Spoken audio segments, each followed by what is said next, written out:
सभी को नमस्कार। यहाँ आज एक केस है जो कि 2023 का ही है, 2023 का, जिसका नाम है, एक तरह ये अपील है, क्रिमिनल अपील है। अपील नंबर है 335/24। मामला है मरियम फसीउद्दीन और अन्य versus Arugodi police station. I guess ये बेंगलोर का मैटर है। सेक्शन बाद में देख लेंगे, पहले ये मैटर जान लेते हैं कि ये मैटर आखिर क्या था जिसकी अपील की गई। ये मैटर था 2010 में मैटर फाइल हुआ था। 2010 से चलते चलते ये 2024 तक आ पहुंचा है। जो अपील में फाइनली क्या निकल कर आया उसकी, ये वो है सुप्रीम कोर्ट में जो पहुंची अपील। तो मामला ऐसा था कि एक मदर थी, सॉरी,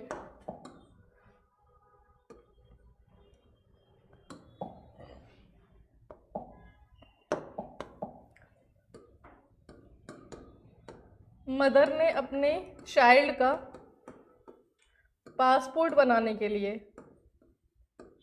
क्या किया, उसके फादर के सिग्नेचर कर दिए। किसके ऊपर? पासपोर्ट के ऊपर। पासपोर्ट बनाने के लिए उसने उसके चाइल्ड के फादर के सिग्नेचर उस पासपोर्ट के ऊपर किए और उसके जालसाजी का उसके ऊपर मैटर फाइल हुआ, उसके और उसके फैमिली मेम्बर्स के अगेंस्ट 2010 में। चलते चलते हाई कोर्ट पहुंचा, देन ये सुप्रीम कोर्ट पहुंचा। सुप्रीम कोर्ट ने क्या वर्डिक्ट दिया है ये उसके ऊपर आता है। पहले देख लेते हैं कि इसके ऊपर सेक्शंस लगी थी IPC 34, read with 420, with 468 and 471, ठीक है। और पासपोर्ट एक्ट 1967 की सेक्शन भी इसके ऊपर लगी थी, 12B, इसके ऊपर ये सेक्शन भी लगी थी। अब ये सेक्शन, ये अपील जो सुप्रीम कोर्ट में गई और सुप्रीम कोर्ट का डिसीजन आया, तो बोलती क्या है इसमें? बोला गया है सिर्फ धोखाधड़ी ही धारा 420 IPC, धारा 420 IPC के तहत, यहाँ पे एक वर्ड यूज़ किया गया है जो 420 में आता है, धोखाधड़ी। धोखाधड़ी IPC के तहत अपराध आकर्षित नहीं करेगी। यहाँ पे बोला गया है सिर्फ वर्ड यूज़ किया है कि ओनली 420। जैसे मैं एक आपको उदाहरण दूँ, थेफ्ट वाला एक उदाहरण दूँ, तो थेफ्ट जब हम पढ़ते हैं तो उसके 5 जो एसेंशियल्स हैं वो सारे कंप्लीट होने चाहिए, वो सारे कंप्लीट होने चाहिए, तब जाके थेफ्ट का ऑफेंस बनता है। उसी तरीके से यहाँ पे बोला गया है कि सिर्फ धोखाधड़ी की धारा 420 IPC के तहत अपराध आकर्षित नहीं करेगी, ठीक है। आरोपी द्वारा बेईमानी से, तो जो आरोपी है, यहाँ पे आरोपी कौन हुई? जो मदर, यहाँ पे आरोपी किसको बनाया गया? मदर को, जिसने अपने बच्चे का पासपोर्ट बनाने के लिए उसी बच्चे के पिता के सिग्नेचर यूज़ किए, यानी कि उसके खुद के हस्बैंड के उसने सिग्नेचर किए उसके पासपोर्ट के ऊपर, ठीक है। इसमें यह है कि आरोपी द्वारा, ये सिर्फ धोखाधड़ी 420C में नहीं आएगा जब तक आरोपी द्वारा बेईमानी से, अगेन वर्ड बेईमानी से, पीड़ित व्यक्ति को संपत्ति देने के लिए प्रेरित किया गया हो। जब तक उसको बेईमानी से संपत्ति देने के लिए प्रेरित ना किया गया हो, धोखाधड़ी प्लस बेईमानी से, तब तक वो क्या होगा, किसी तरह के अपराध को आकर्षित नहीं करता। नेक्स्ट देख लेते हैं। सुप्रीम कोर्ट ने कहा कि भारतीय दंड संहिता IPC के 420 के तहत दंडनीय धोखाधड़ी के लिए किसी व्यक्ति पर मुकदमा चलाते समय, सुप्रीम कोर्ट ने कहा है कि अगर 420 का ऐसा कोई मुकदमा चल रहा है और ऐसा मुकदमा चलाते समय यह देखना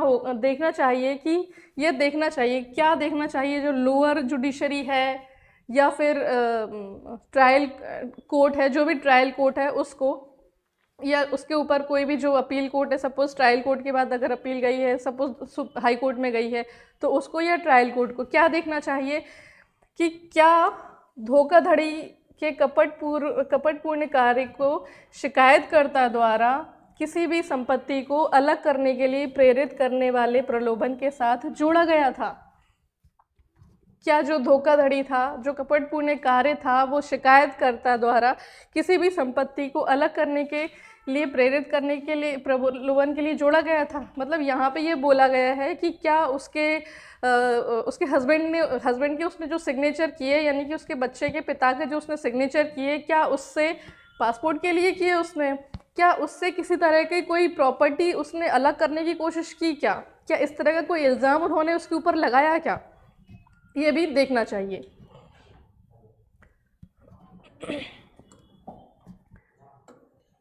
आगे देख लेते हैं हाई कोर्ट और ट्रायल कोर्ट की सहमति।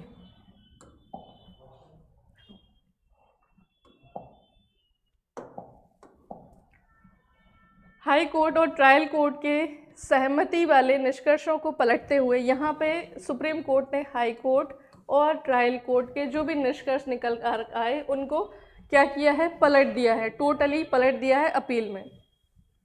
जस्टिस सूर्यकांत और जस्टिस के.वी. विश्वनाथ की पीठ ने कहा, क्या कहा कि धोखाधड़ी का अपराध गठित करने के लिए केवल एक कपटपूर्ण कार्य करना पर्याप्त नहीं है। ठीक है, क्या पर्याप्त नहीं है? एक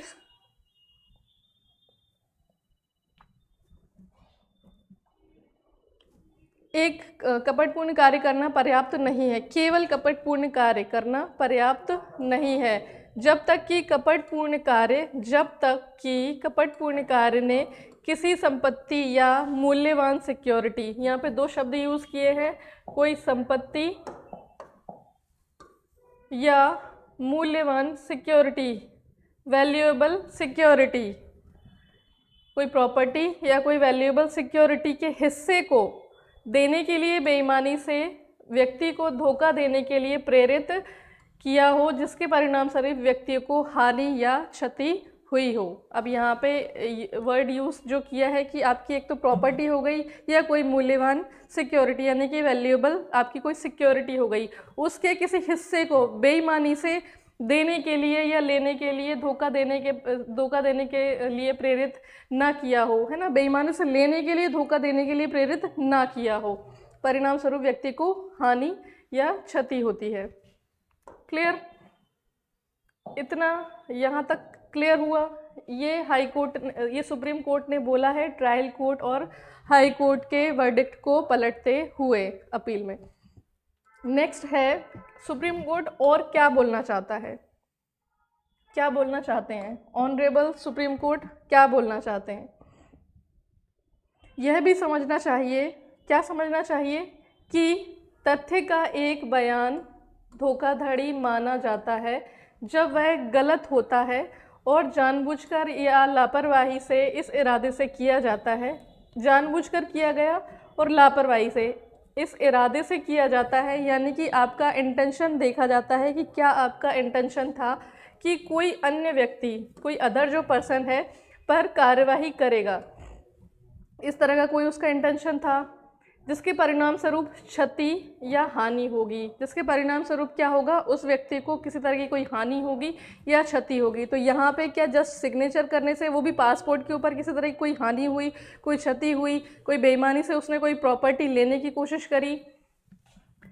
इसलिए धोखाधड़ी में आम तौर पर एक पूर्ववर्ती कपटपूर्ण कार्य शामिल होता है, पूर्ववर्ती कपटपूर्ण कार्य शामिल होता है जो बेईमानी से किसी व्यक्ति को किसी संपत्ति या मूल्यवान सिक्योरिटी को किसी भी हिस्से को किसी को वितरित करने के लिए प्रेरित करता है, जो उन्होंने प्रलोभन के बिना नहीं किया होता। अगर वो प्रलोभन नहीं होता तो ऐसा काम उन्होंने नहीं किया होता। जैसा उसने अगर सिग्नेचर करके किसी मूल्यवान प्रतिभूति पर, वैल्यूएबल सिक्योरिटी पर, किसी प्रॉपर्टी पर इस तरह से उसको धोखे से लेने के लिए, उसको क्षति पहुंचाने के लिए, हानि पहुंचाने के लिए ऐसा किया होता,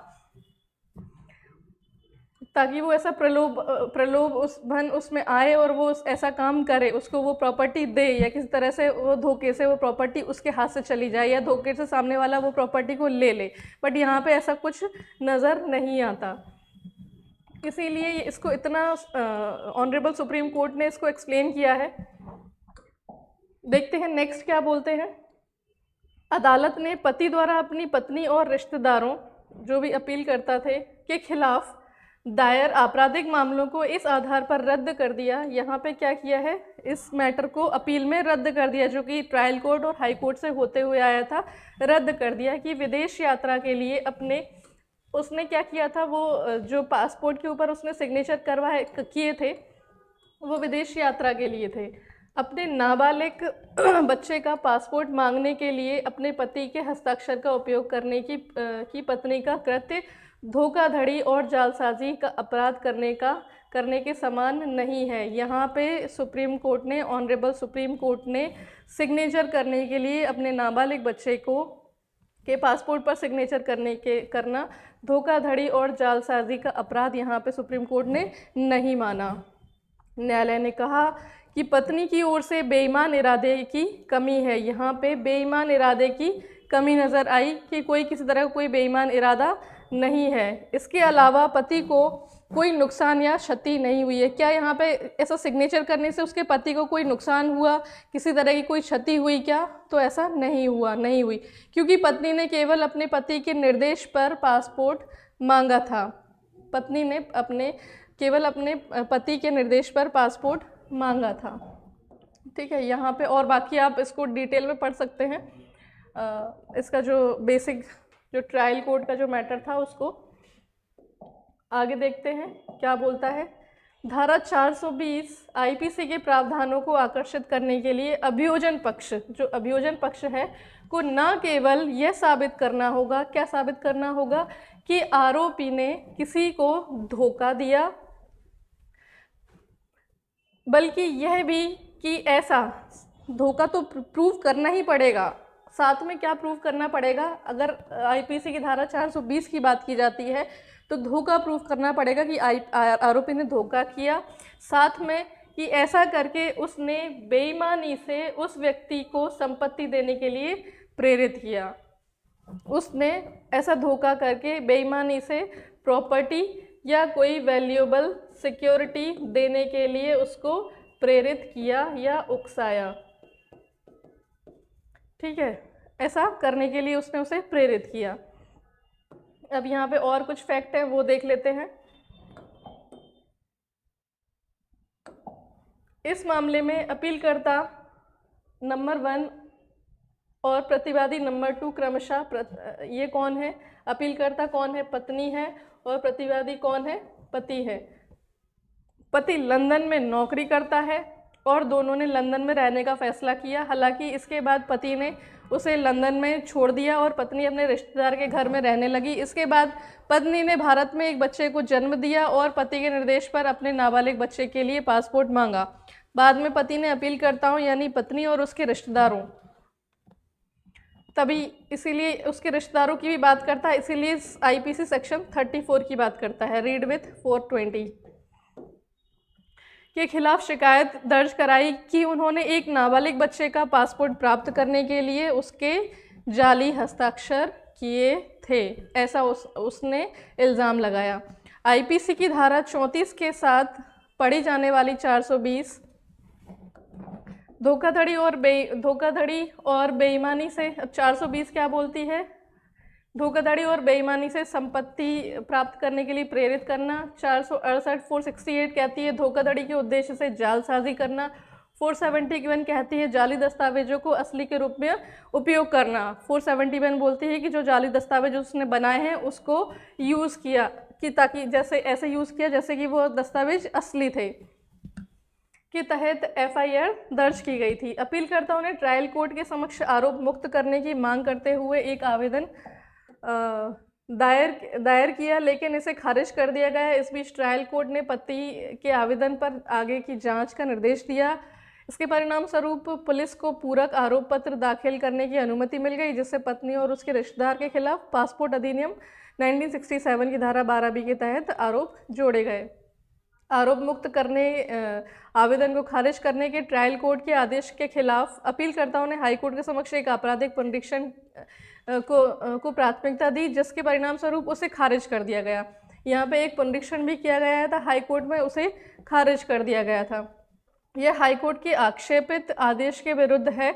पत्नी और उसके रिश्तेदार ने सुप्रीम कोर्ट के समक्ष आपराधिक अपील दायर की। इसका मुद्दा ये है कि अदालत के सामने विवादास्पद सवाल यह उठता है कि क्या पत्नी द्वारा अपने नाबालिग बच्चे के लिए पासपोर्ट हासिल करने के लिए अपने पति के हस्ताक्षर बनाना आईपीसी के तहत धोखाधड़ी और जालसाजी का अपराध है। यह एक मुद्दा है। इसका अवलोकन किया है ऑनरेबल सुप्रीम कोर्ट ने कि उपयुक्त मुद्दे पर जवाब देने से पहले अदालत ने धोखाधड़ी के अपराध जो वर्ड है धोखाधड़ी का अपराध 420 के तहत की रूपरेखा पर चर्चा की। अदालत ने कहा कि 420 आईपीसी के प्रावधान को आकर्षित करने के लिए अभियोजन पक्ष को, जो अभियोजन पक्ष है, जो प्रोसिक्यूशन है, उसको क्या करना पड़ेगा, धोखाधड़ी के कृत्य को साबित करना होगा। उसको ये साबित करना होगा, बल्कि उसके साथ में मतलब धोखाधड़ी तो साबित करना ही होगा, उसके साथ में उसको क्या साबित करना होगा, प्लस यह भी साबित करना होगा कि धोखाधड़ी के कृत्य के परिणाम स्वरूप संपत्ति देने के लिए, मतलब उसने किसी तरह की कोई प्रॉपर्टी देने के लिए किसी तरह का कोई प्रलोभन दिया या किसी तरह का कोई काम किया, किसी तरह की कोई हानि हुई, किसी तरह की कोई क्षति पहुंची उसको, उसके पति को, क्या उसकी प्रॉपर्टी को उसने लेने की कोशिश करी, वितरण करने के लिए प्रेरित किया गया हो, तो यह भी देखना पड़ेगा। नेक्स्ट है, इस प्रकार यह सर्वोपरि है कि आईपीसी की धारा 420 के प्रावधानों को आकर्षित करने के लिए अभियोजन पक्ष को न केवल यह साबित करना होगा कि आरोपी ने किसी को धोखा दिया है, बल्कि यह भी कि ऐसा करके उसने बेईमानी से उस व्यक्ति को, मतलब उसने ये दो चीज़ें साबित करनी होगी कि धोखा दिया प्लस उसने ऐसा करके बेईमानी से उस व्यक्ति को संपत्ति देने के लिए प्रेरित किया, जिससे धोखा दिया गया है ना। ये कुछ शब्द इसके साथ हमेशा ही पढ़े जाएंगे, देखे जाएंगे ट्रायल कोर्ट को भी, और आगे जहाँ जहाँ प्रोसीडिंग होने वाली है, वेदर इट इज़ रिवीजन और इन अपील कोर्ट, तो ये देखना पड़ेगा। इस प्रकार इस अपराध के 3 घटक हैं, यानी पहला है, 3 घटक क्या क्या है यहाँ पे। पहला है किसी व्यक्ति को धोखा देना, दूसरा है धोखाधड़ी या बेईमानी से उस व्यक्ति को, किसी भी व्यक्ति को कोई संपत्ति देने के लिए प्रेरित करना, धोखाधड़ी और बेईमानी से संपत्ति देने के लिए प्रेरित करना। पहला हो गया धोखा देना, दूसरा हो गया धोखाधड़ी और बेईमानी से किसी व्यक्ति को संपत्ति देने के लिए प्रेरित करना, तीसरा है प्रलोभन देने के समय आरोपी बनाए गए मनुष्य का विवेक या बेईमान इरादा। तीसरा आ जाता है यहाँ पे कि उसका इंटेंशन क्या था, उसका उस टाइम वो कार्य करते टाइम उसका मेंसरिया क्या था, इंटेंशन क्या था, उसका इरादा क्या था, ये देखा जाएगा। तो यहाँ पे 3 मेन यहाँ पे एसेंशियल्स निकल कर आए हैं, जो कि ऑनरेबल सुप्रीम कोर्ट के इस वर्डिक्ट के तहत हमें यहाँ पर देखने को मिलते हैं। अदालत ने कहा कि विदेश यात्रा के लिए अपने नाबालिग बच्चे के लिए पासपोर्ट मांगने के लिए पति के जाली हस्ताक्षर करने का पत्नी का कृत्य आईपीसी की धारा 420 के तहत दंडनीय धोखाधड़ी की श्रेणी में नहीं आता। यहाँ पे क्लियर कट बोला है गया है कि दंडनीय श्रेणी की कैटेगरी में नहीं आता, क्योंकि कोई बेईमानी कृत्य की अनुपस्थिति के कारण पति की संपत्ति की हानि या क्षति नहीं हुई है। यहाँ पे किसी तरह की पति की संपत्ति को कोई हानि या क्षति नहीं हुई है। लाभ के बाद से नाबालिग बच्चे द्वारा प्रतिवादी नंबर 2 पति को किसी भी नुकसान क्षति के तहत ये देख लीजिए कि किसी तरह की कोई धोखाधड़ी या चोट नहीं पहुंची है उसके पति को। ये कुछ शब्द हैं यहाँ पे, ये देख लीजिए। अदालत द्वारा निम्नलिखित टिप्पणियाँ दी गई जालसाजी और लास्ट वाला पैरा एक बार इसमें देख लेते हैं। जालसाजी और धोखाधड़ी के अपराध एक दूसरे से जुड़ते हैं। यहाँ पे अगेन एक और हमें इम्पॉर्टेंट फैक्ट मिल जाता है कि जालसाजी और धोखाधड़ी के अपराध एक दूसरे से जुड़ते हैं, यानी कि कनेक्ट होते हैं। किस तरह से कनेक्ट होते हैं ये देखते हैं कि जो जालसाजी का कार्य है, ये जो कार्य है जालसाजी का कार्य किसी व्यक्ति को धोखा देने के लिए, जालसाजी का कार्य क्यों किया जाता है कि ताकि हम किसी व्यक्ति को धोखा दें, कोई व्यक्ति उस जालसाजी के तहत आए और उस जालसाजी के तहत आप सामने वाले को किसी तरह का कोई नुकसान पहुंचाना चाह रहे हो, उसको किसी तरह की क्षति पहुंचाना चाह रहे हो, उसको उससे किसी तरह के धोखे से किसी कोई प्रॉपर्टी को उसको देने के लिए आप प्रेरित करना चाह रहे हैं, तो ये जालसाजी से, या आप जालसाजी करके ताकि ऐसा लगे कि जो आप काम कर रहे हैं वो एक तरह से सही प्रतीत हो कि नहीं ये सही तरीके से किया गया कार्य है, जबकि आपने उसको जालसाजी से किया गया है। जालसाजी का कार्य किसी व्यक्ति को धोखा देने के इरादे से किया जाता है। आईपीसी की धारा 420 के तहत धोखाधड़ी के संदर्भ में बेईमान इरादे के पहलू को व्यापक रूप से संबोधित करने के बाद यह स्थापित हो गया है कि अपीलकर्ताओं के खिलाफ कोई बेईमान इरादा नहीं बनाया जा सकता है। इसके अतिरिक्त अदालत ने कहा कि अपीलकर्ताओं की ओर से कोई बेईमान इरादे के अभाव में दस्तावेज में जालसाजी करने का मामला नहीं बनता। यहाँ पे दस्तावेज में किसी तरह का जालसाजी का मामला ऑनरेबल सुप्रीम कोर्ट को नज़र नहीं आता।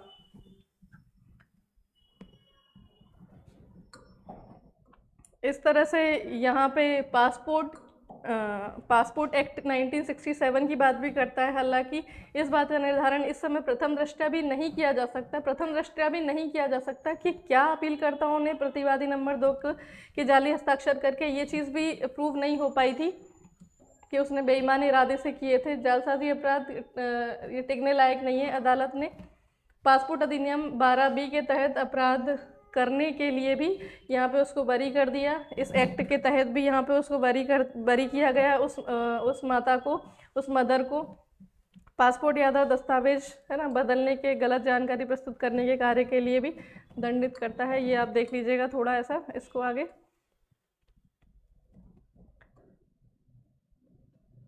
ये बेंगलुरु का मामला था, 2010 का मामला था। इसमें एफआईआर इसके थ्रू आप इसको मैटर को और डिटेल में भी देख सकते हैं।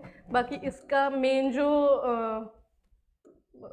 क्रक्स जो है इस पूरे आर्टिकल का वो ये निकल कर आता है, जो आप इसको देख सकते हैं। इसका मेन क्रक्स यही है कि 420 का मामला अगर किसी के ऊपर दायर हो रहा है तो उसको किस तरह से पढ़ा जाए, किस तरह से उसको समझा जाए, ट्रायल कोर्ट के द्वारा उसके ऊपर किस तरह से काम किया जाए। ऑनरेबल सुप्रीम कोर्ट ने इसके बारे में बताया। मैटर एक बार और देख लेते हैं। मैटर का नाम क्या था? अपील मैटर था मरियम फसूद्दीन और अन्य वर्सेस अड़ूगोड़ी पुलिस स्टेशन और अन्य। तो हमने इस केस को आज देखा। आगे मिलते हैं दूसरे केस के साथ में। Thank you.